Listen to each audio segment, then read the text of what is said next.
Þá fyrir við í þriðja lið. Geðheilbrigðismál ungmenna.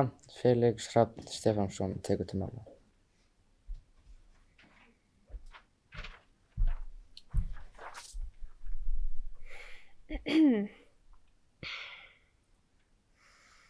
Góðan daginn, kæru bæjarfulltrúar, forseti, góðir gestir og samstarfsfólk mitt úr Ungmennaráði Akureyrar.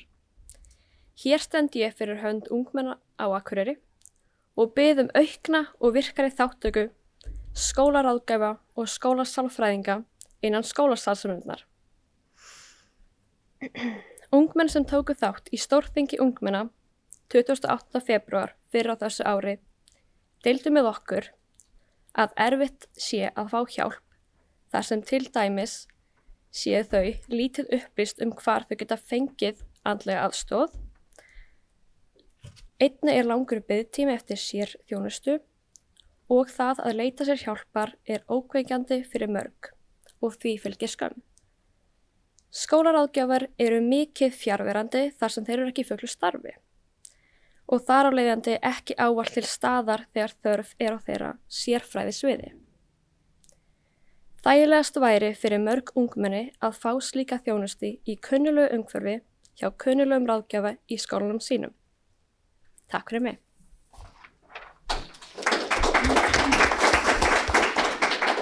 Takk fyrir þetta, Felix.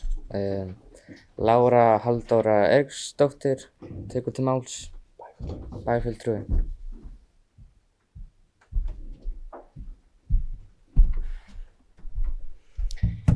Forseti, ágæta ungmennaráð og aðrir gestir. Ég þakka svo sannarlega kærlega fyrir tækifæri til að taka samtali við ykkur, kæru ungmennaráð hér á þessum vettvangi. Og þegar ég renndi mitt yfir dagskrá fundarins að þá sá ég að það sennilega í öllum liðum sem að ég hefði svo gjarnan viljað hafa eitthvað til málanna að leggja og gæti gert það. Þetta mál sem að hér til umræðu sem að Felix kemur hér inn á, geðheilbrigðismál ungmenna, mér svo sannarlega skylt þar sem ég starfa sem námsráðgjafi í grunnskóla Akureyrarbæjar og ég get staðfest það að það mín skoðun að við eigum að hafa fleiri starfsstéttir heldur en námsráðgjafa eða náms- og starfsráðgjafa inn í grunnskólunum okkar.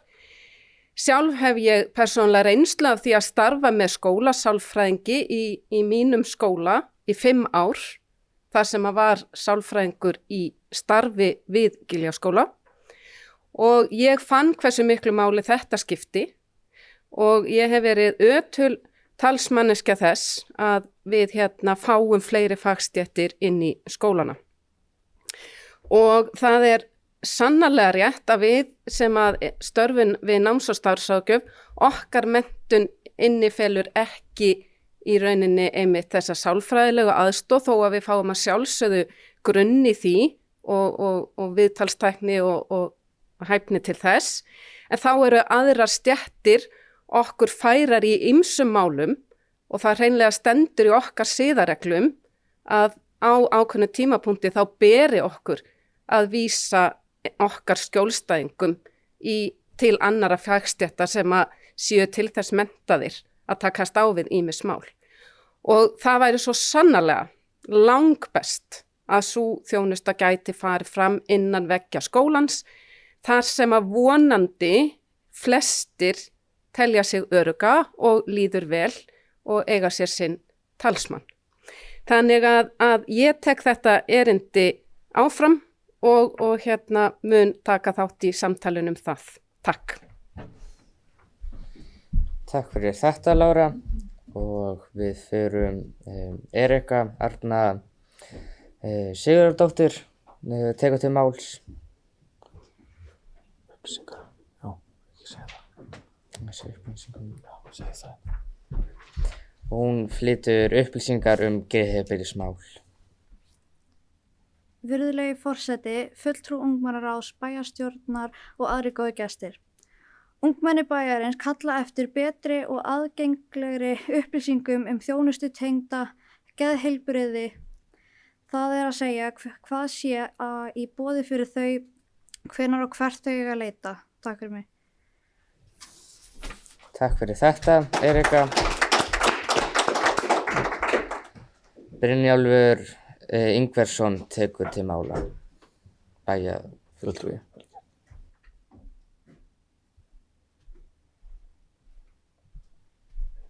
Forsetar, ágætt ungmennaráð og góðir bæjarfulltrúar og aðrir.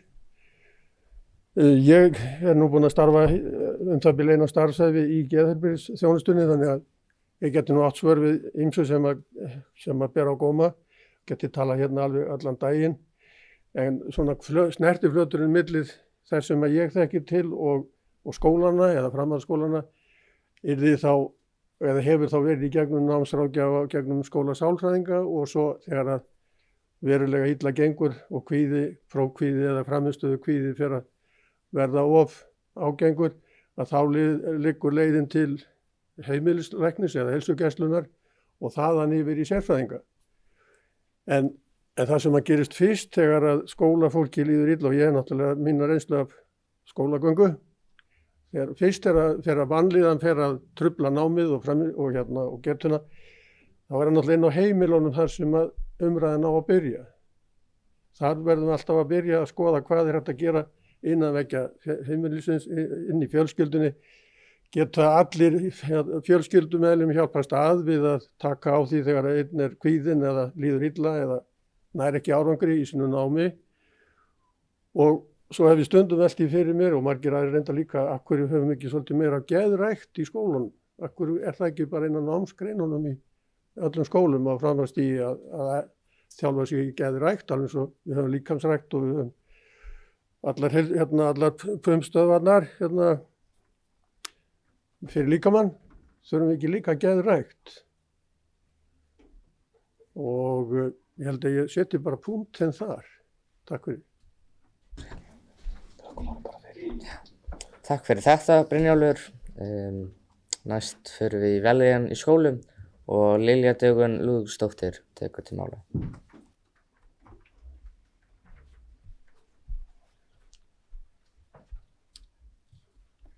Forseti, ágætu bæjarfulltrúar, fulltrúar ungmennaráðs og aðrir gestir.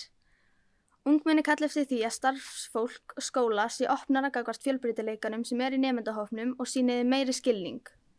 Kallað eftir leiðum til að stuðla að traustari tengslu milli starfsfólks og nemenda, að skoðanir og andleg heilsa nemenda sé virt, hegðun þeirra skoðið út frá samhengi og gefi rými til að þeir þori að segja frá. Ungmenni telja til dæmis fleiri einkasamtöl við kennara líðan geti stutt við það.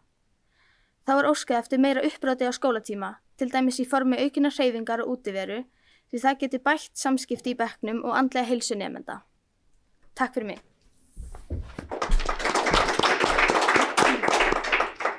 Takk fyrir þetta, Lilja. Þá tekur Hilda Jana Gísladóttir til bæjarfulltrúi til mála.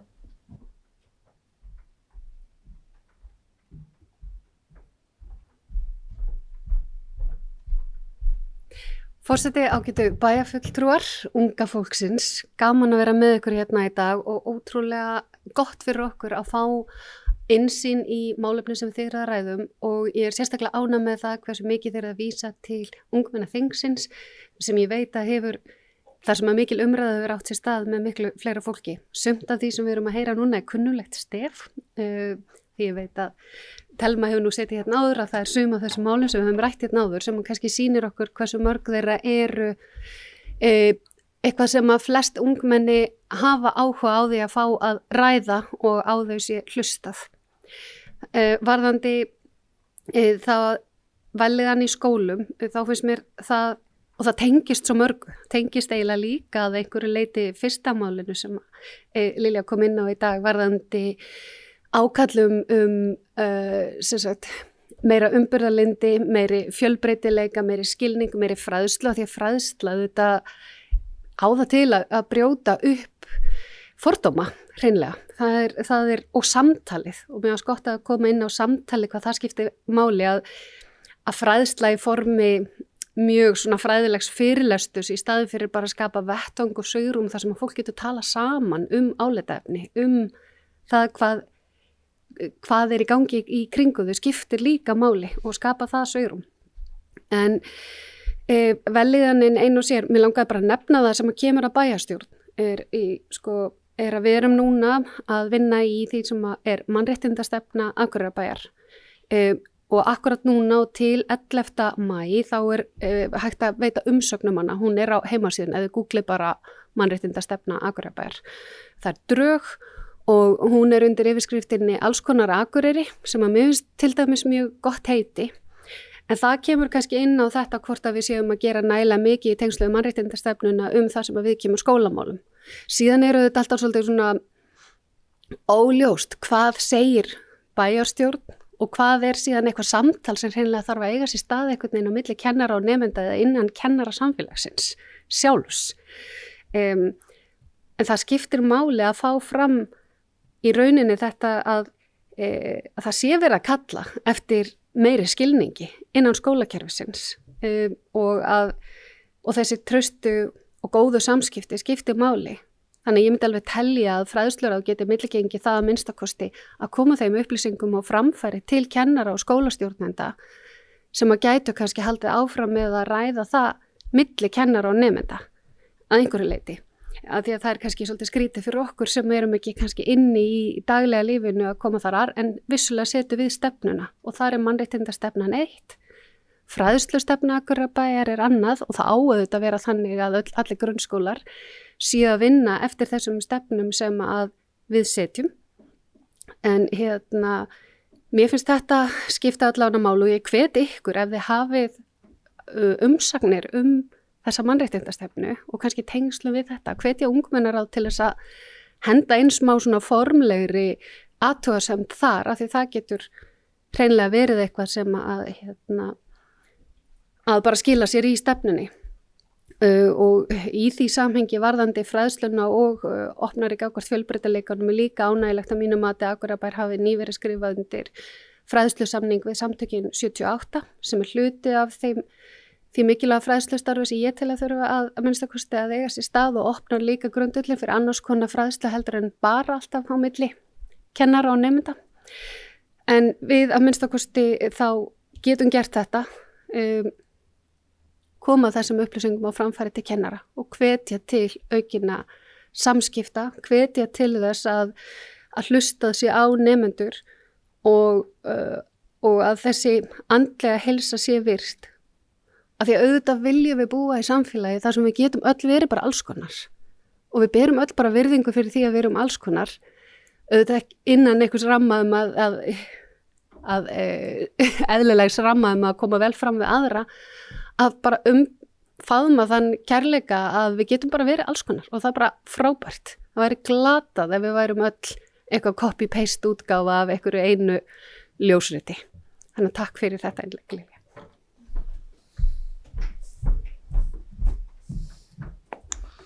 Hildi henni, viltu það fyrir? Takk fyrir, Hilda. Orðið laust.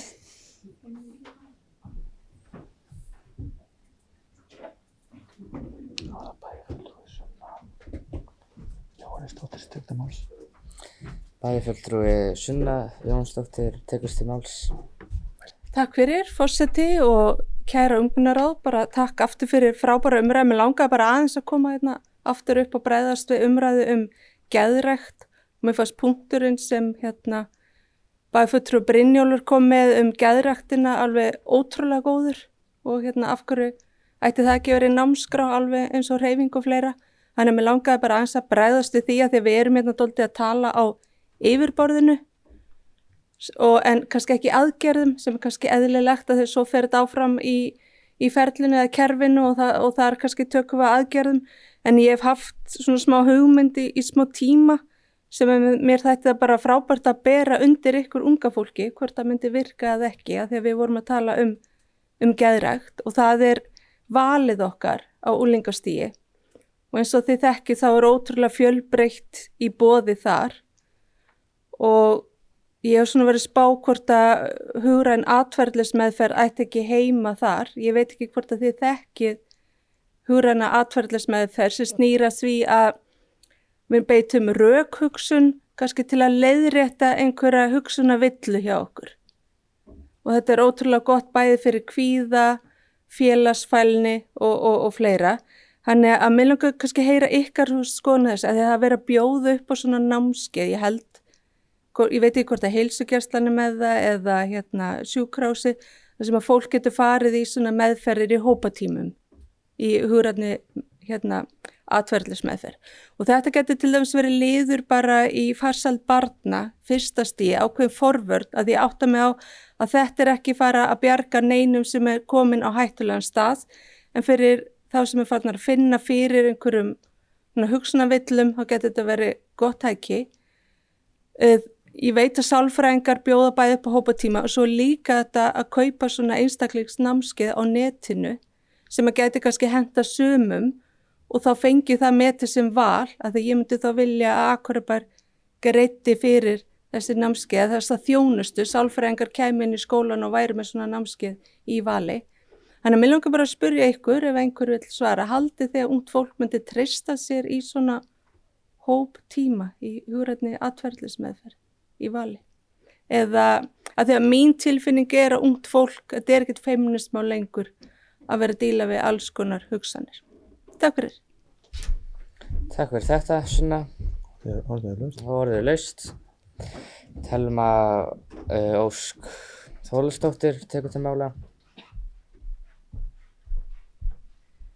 Já, bara til að fyrst að svara spurningu Sunnu. Þetta er klárlega eitthvað sem verður að hafa í huga og gæti alveg mögulega virkað, en þó þyrftum við að hafa í huga þegar við værum að setja í val, værum að setja krakka sem endilega þekki ekki hvort annað. Það hefur svona kost og galla, því þá ertu með ókunnugum sem finnst auðveldur að opna sig fyrir framan ókunnuga á meðan öðrum finnst það erfiðast í heimi.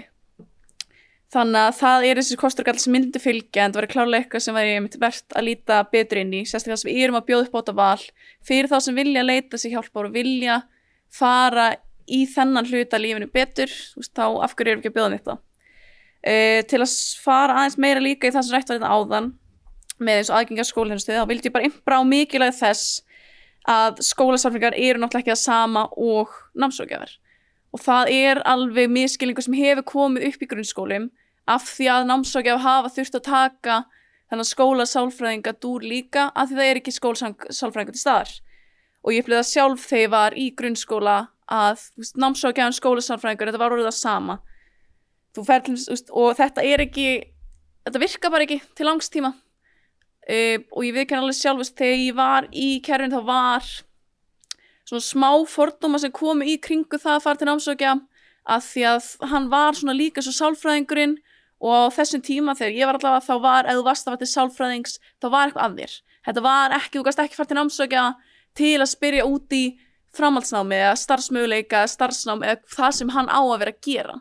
Því þarna varstu frekar þá eins og þú væri að fara í sálfræðitíma og þú væri alltaf með gegn mikið kvíða eða bara, það væri eitthvað að þér. Sem betur fer er búið að draga úr því og það er hugsun er ekki lengur ríkjandi, en það er þó alltaf til staða og sérstaklega ef það er haldið áfram þessari endurskilgreiningu á námsráðgjafa meðal ungmenna að þetta sé skólasálfræðingurinn.